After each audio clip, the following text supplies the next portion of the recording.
Around our what I like to call, quote, suburban homestead, it has been a summer for the books and not necessarily in a good way. However, I am reclaiming summer joy at home with some simple summer homemaking. Quite possibly my favorite part of summer is preserving either homegrown or locally grown food. And I posted a video a number of weeks ago on YouTube about canning and preserving a year's worth of tomatoes, and I'm finally getting them finished up. Now, we have had a lot of summer colds, so I switched gears and I freeze dried almost all of these. So I wanted to share a few tips with you about freeze drying. So here I am vacuum sealing the jars of tomatoes. That takes the air out of it, but then I'm also storing it with a ring because if you don't put the ring on there, eventually that seal will pop. And that's because the jars and lids are not processed in the same way as canned food. Now, a pop seal on freeze-dried food doesn't have the same implications as a pop seal with canned food, but you do want to use the ring because that will keep that lid pressed down on the jar and keep the vacuum seal. Whereas with canned food, you always want to store them without the ring so you know for sure if the seal has popped.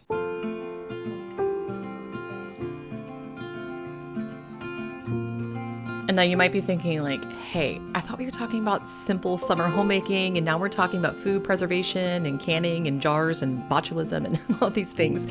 When I talk about the word simple, whether it's in homemaking or homestead-ish living, I don't mean easy.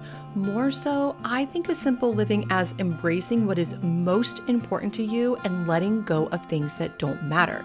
So when it comes to simplified summer homemaking, I am trying to do the things that, one, I love to do that also have payoff later and help me meet my goals later in the year. And one of those things is growing my own food and making food products that we can enjoy throughout the year. Now, I'll give you a little garden update toward the end of this video because I had to rip out a bunch of stuff. But one of the things we wanted to do this year is make our own hot sauce. And luckily, unlike a lot of things in my garden, my hot peppers are doing great. So here I am making a fermented hot sauce. I have a blog post and a YouTube tutorial for how to ferment peppers. So I'll link those in the description box below. But simply, you just give any combination of hot peppers a rough chop, and then you pour them in a brine. I use 1.5 tablespoons of salt per cup of water for this. And then they will need to ferment for about 5 to 7 days. And then I will drain them, blend them up, and make a hot sauce. So they still have a ways to go. So I will keep you in the loop about how our homemade garden grown hot sauce turns out. I've talked a lot recently about keeping things simple, especially cooking in the summer, but I actually haven't been doing much cooking. And so one way that I am reclaiming my summer joy is getting back to cooking because I really love to make scratch-made food. I like the process, I like the result, and I like feeding my family homemade food. So I am making some sweet and sour ribs in my Instant Pot, and I have a growing collection of quick recipes for dinner over on my blog at moonandmagnolia.com. This will be there this week, so you can check it out. And Instant Pot meals are awesome in summer because they don't make your kitchen very hot. For this, I'm using St. Louis style ribs because they are already trimmed and ready to go. And then I'm just slicing them so they're individual. Working in batches, I'm just searing the ribs meat side down, and then I'm taking them out of the Instant Pot. And meanwhile, I am cutting up some fresh ginger and some green onions. Now, I like to take a small knife and just scrape it along the sides of the ginger. That helps get that skin off. And I am just stir frying the onion, the ginger, a cinnamon stick, and 1-star anise in the Instant Pot. Oh, and a little bit of fresh garlic just until it becomes aromatic. So that only takes about a minute or so. Once I can smell the spices, I'm then deglazing the pot with 1/4 cup of sherry.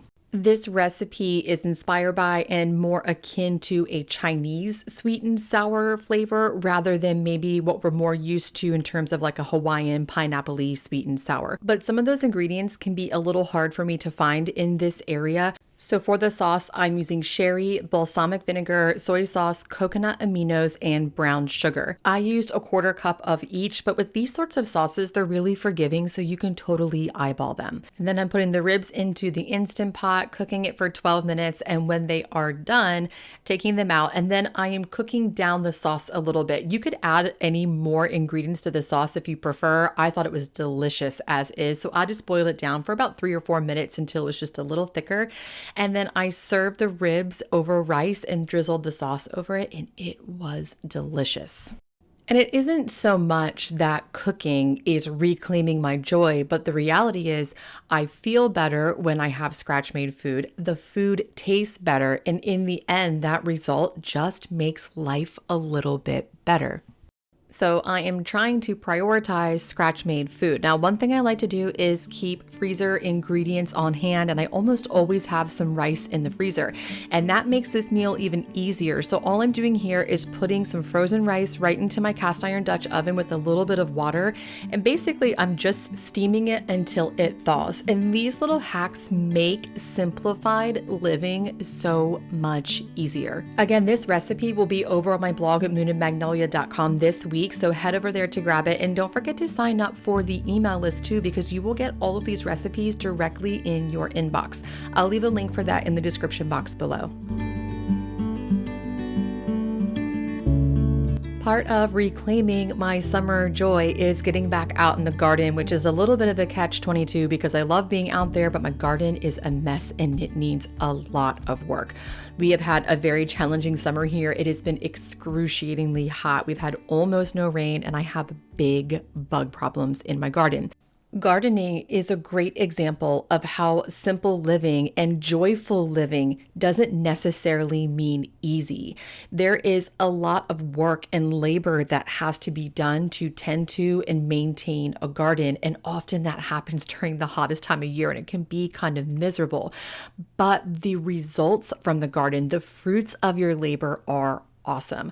So here I am ripping out some of my plants. I'll talk more about this in a little bit, but my garden is like the hottest of hot messes. So I am taking out a number of plants that are just not doing well and that are starting to affect the overall health of my garden. On the other side of my garden, where the tomatoes are still doing okay, I am vacuuming some leaf-footed bugs, which is a great way to get rid of them, and nothing brings me more joy than killing them. Leaf-footed bugs can destroy your garden, and a great way to get rid of them organically is to vacuum them up with a shop vac and then drown them in a little bit of water and dish soap. It has worked really well to do that a couple of times a day. It's not 100% effective, but it is effective enough. My hope is that by getting those ill plants out of my garden, that some of the other plants in my garden can take off and thrive a little bit more, including my flowers. So I do have cut flowers mixed into my vegetable garden, partially for pollination, but also if we want to talk about summer joy, then a cut flower garden and making flower arrangements is everything. So I have grown a lot of zinnias and some celosia, amaranth, and a number of cut flowers in my garden. And here I am cutting some zinnias, and these are from floret. So I started these from seed earlier in the year. And I am just wiggling them about, 6 to 8 inches down the stem. And if they flop up top, they are not ready to be cut. But if they are pretty stiff, then they are ready to be cut and go into your flower arrangements. I have heard so many gardeners talk about how they use amaranth as a sacrificial lamb, so to speak, in their garden, so the bugs will eat it and not their other things. The bugs are eating everything except my amaranth, but I'm okay with that because the amaranth is so beautiful. I plan on growing a lot more of it next year.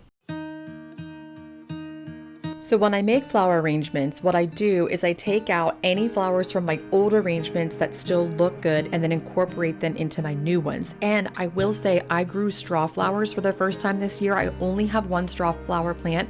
Those things last forever. So I'm also going to grow a lot of those next year because they have a really long vase life. We live in a world that values immediate gratification. But when I think about joy and living joyfully, sure, I want to be happy in the moment. Who doesn't? However, I want that joy to be long lasting. So I try to work in tasks that offer longevity. Having homegrown or locally grown food preserved offers a drop of summer joy later in the year. Cooking from scratch, for me, it's fun and offers more long-term health for my family. And gardens and flowers, sure, they come and go, but I learn something each season that is useful for the rest of my life. There are many things outside of homemaking that bring me great joy. I love reading, I love dance and theater, I like all sorts of things. But homemaking is my number one responsibility right now. So I'm not going to sacrifice joy in my life just because I have to run a household. I'm going to incorporate that joy into my daily grind in a way that brings me joy now and later. Now let's talk about what does not bring me joy. I do not love cleaning, but I do like things to be clean. Cleaning is not joyful. Having clean things is joyful. And I think that's where this idea of reclaiming summer joy or finding joy in things like homemaking gets complicated, because sometimes the tasks really aren't that fun, but the results are. And I think this gets really complicated in summer sometimes because everyone thinks of summer as this like easygoing, free-spirited vacation time, but I've never really found summer to be that way. I mean, maybe it's because I live in a tourist destination. I live at the beach in North Carolina, and everyone comes here for vacation, and everyone who lives here tries to run for the hills and for cold weather because it's too hot here and no one wants to be in a tourist town during tourist season. So during this time of year, I like to just get a lot of things done so I can enjoy life later. And that's kind of how I feel about things like mopping the floors. I hate mopping the floors, but I sure do like the way it feels later when the floors are mopped. And honestly, even though I enjoy food preservation, for example, it is a lot of work. And this year I have not felt like doing it. But I also know that by doing it now, I will then reclaim that joy later in the year. One of my goals for the year is to preserve as much food from our garden as possible. I'd like to preserve 50% of our family's food, but I don't know if I'm going to meet that goal this year. But I am still preserving all of those cherry tomatoes I picked from the garden before I pulled the plants, and I'm also freeze drying a bunch of herbs. So what I like to do with herbs, sometimes I don't have enough of the other food to freeze dry. For example, I only had 2 trays of cherry tomatoes. So then I fill up the other trays with herbs. So that way I'm sort of killing 2 birds with 1 stone. If you are interested in learning more about freeze drying herbs or even just about the Harvest Right freeze dryer, I have a link for freeze drying herbs in the description box below, and also a link for Harvest Right in the description box below so you can check them out. Experience teaches us a lot about joy and what we want to do and what's worth our time and what isn't worth our time. And I know from experience that preserving local and especially homegrown food to use later brings a lot of joy come January when the days are dark and there's not a lot of gardening happening, but I have all of this beautiful food that I preserved earlier in the year. It goes back to that idea of longevity that I was talking about earlier. And I also know that when I eat locally and seasonally and I eat preserved food from our garden, I just feel better. In fact, that's really how my family and I got onto our food preservation journey, is not necessarily by eating healthier, but by eating better to feel better. And so after a challenging summer so far, I am on a mission to reclaim joy in my home and hopefully carry that joy into the rest of the year. Here's to a joyous summer for you. Thanks so much for stopping by Moon and Magnolia's YouTube channel, where we elevate the everyday from scratch and at home, and I'll see you again next time.